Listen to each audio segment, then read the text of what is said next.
50 years ago, a great American in whose symbolic shadow we stand today signed the Emancipation Proclamation. But 100 years later, the Negro still is not free. 100 years later, the life of the Negro is still sadly crippled by the manacles of segregation and the chains of discrimination.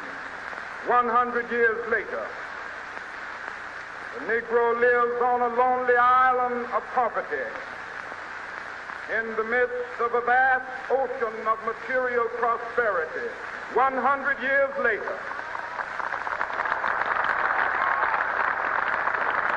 the Negro is still languished in the corners of American society and finds himself in exile in his own land. We have also come to this hallowed spot to remind America of the fierce urgency of now. Now is the time to make real the promises of democracy.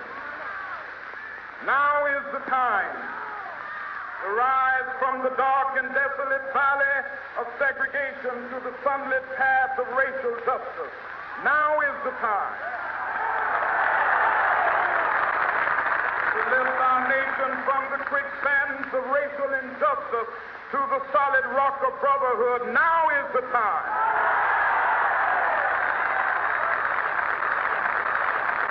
There are those who are asking the devotees of civil rights, when will you be satisfied?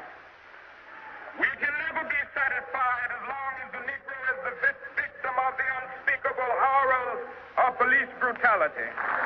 We cannot be satisfied as long as a Negro in Mississippi cannot vote and a Negro in New York believes he has nothing for which to vote.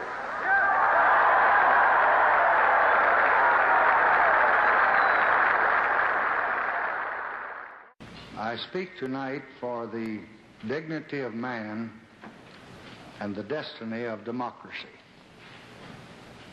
I urge every member of both parties,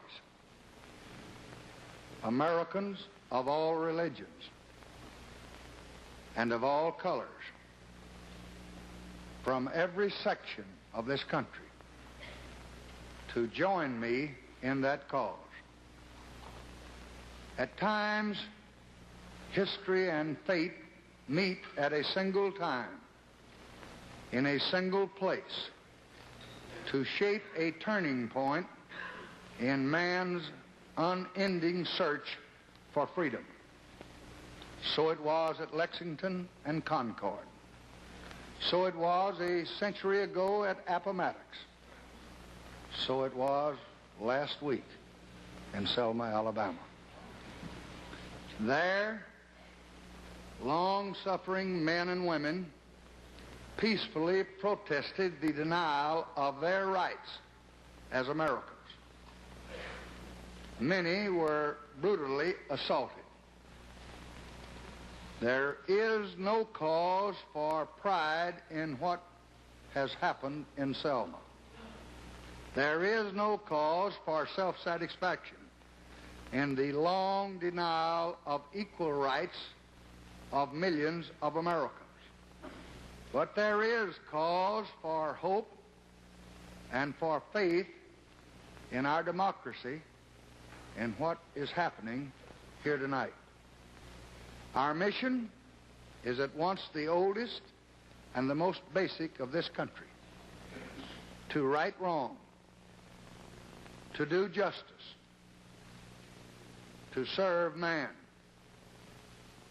In our time, we have come to live with the moments of great crisis. Our lives have been marked with debate about great issues of war and peace, issues of prosperity and depression.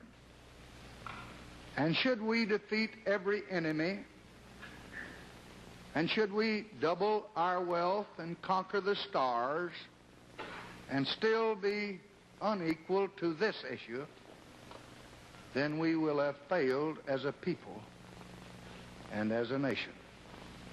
For with a country as with a person, what is a man profited if he shall gain the whole world